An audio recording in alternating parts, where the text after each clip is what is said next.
The gospel reading today comes from the book of Matthew, 2nd chapter, verses 1 through 12. Please rise with me. Now after Jesus was born in Bethlehem of Judea, in the days of Herod the king, behold, wise men from the east came to Jerusalem, saying, "Where is he who has been born King of the Jews? For we have seen his star in the east, and have come to worship him."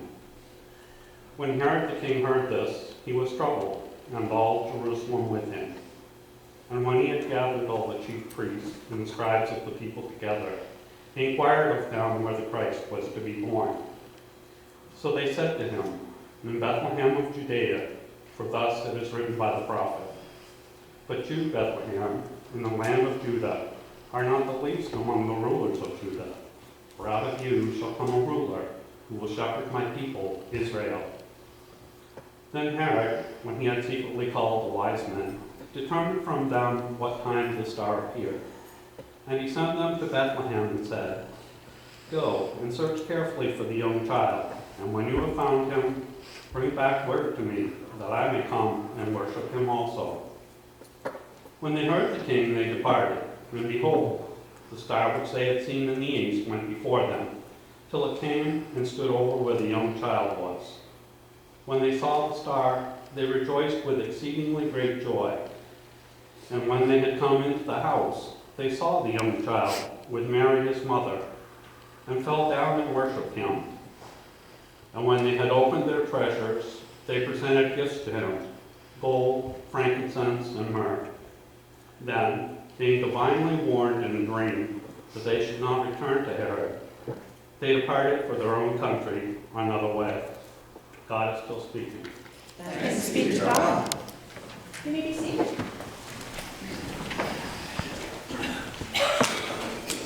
Let us be in a spirit of prayer. Gracious and loving God, may the words of my mouth and the meditations of all our hearts be acceptable unto you, our rock and our redeemer. Amen.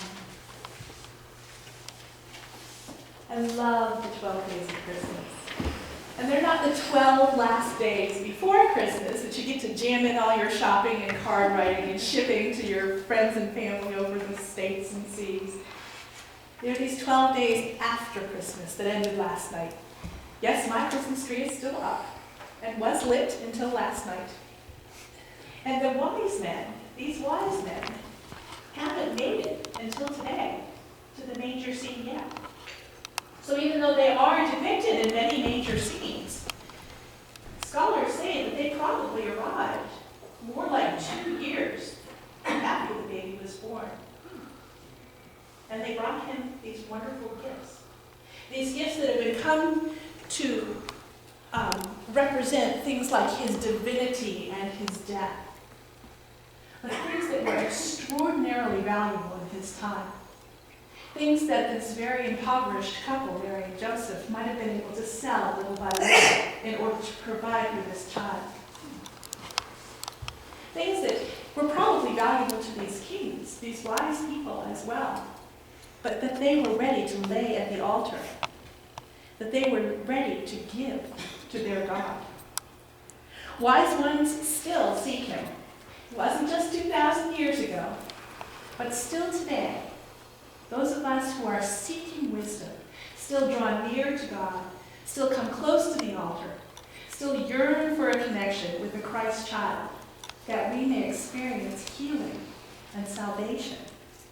We need to draw near to God, to experience Jesus' presence, and to bring our humble gifts, to avoid the paths that the world would set before us, and to take risk in the face of Herod's.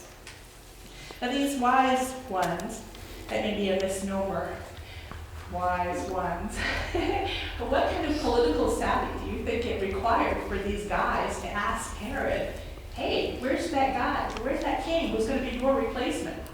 That probably made Herod extraordinarily angry. In fact, the word that is used for Herod's wrath in Matthew. It's the only time that word is ever used. There's a word that's the noun anchor that's used a number of times throughout the book, but this particular word is unique to his wrath.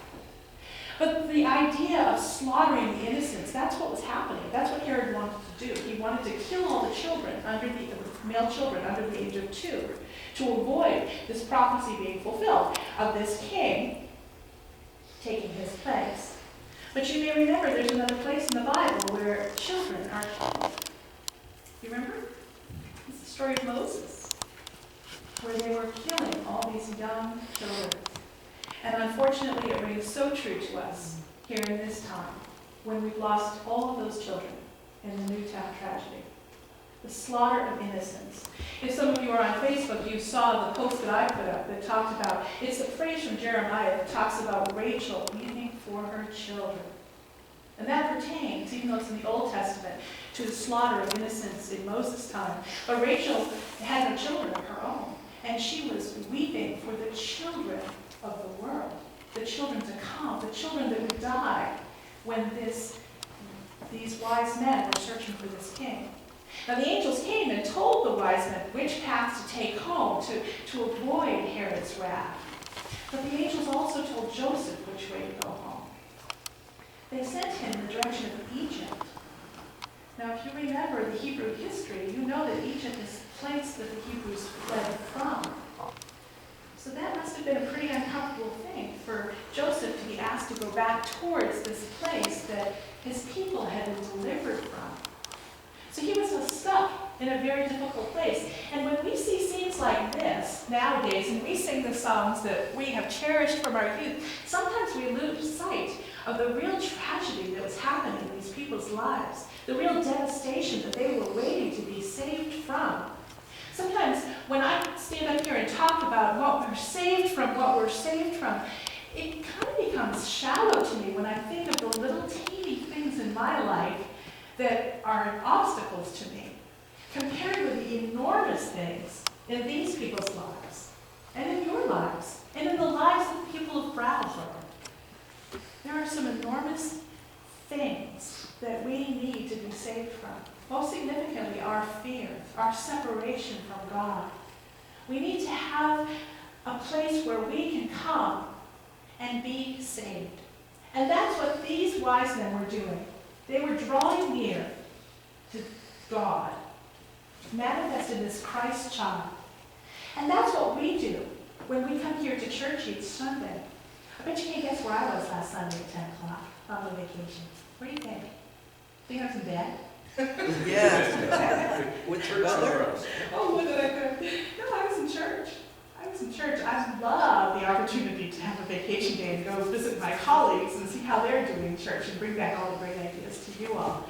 But I cherish that opportunity, even when I'm on vacation, even when it's the middle of the week, to come and draw near, to worship the Christ child, to be close to God, to bring him my gifts. That's what answering my call to ministry was all about. And that's what I see in some of you as you sing in the choir and billow and serve on trustees and do all of the things that you do. You're bringing your gifts to the church. You're bringing your gifts to God so that he can use them. Because even though maybe all we're doing is singing a song or changing a light bulb, it's supporting this church that in turn has this wonderful energy to go out in the world and change people's lives. When we serve the meal at the overflow shelter, that's making a difference. When we pray for a friend who's had a stroke, that's making a difference. When we sit next to the bedside of someone who is desperately ill or scared out of their mind, we're making a real difference. We're being Christ to them in their lives. And the only way we can do that, the only way we can get charged up and ready to exude that into the world, is by drawing close to the Christ child, coming near to God, and bringing our gifts. And I'm so grateful we have that opportunity. You know, it's interesting. My life verse this year, I just kind of look at it every once in a while, is something that I keep as my wallpaper on my phone. It's got a picture. If any of you watched the television program Heroes, there was a Japanese character named Hiro, Hiro, who, when he got excited, he'd go, "Yatta!" meaning hooray in Japanese, and that was just my clarion call for all of that year. I just was like, yata, all over the place. So this is a picture of Hero in New York City, but superimposed over it, I've got the verse from Hebrews here, and it's from the Message version. It says, so let's do it, full of belief, confident that we're representable inside and out. Let's keep a firm grip on the promises that keep us going.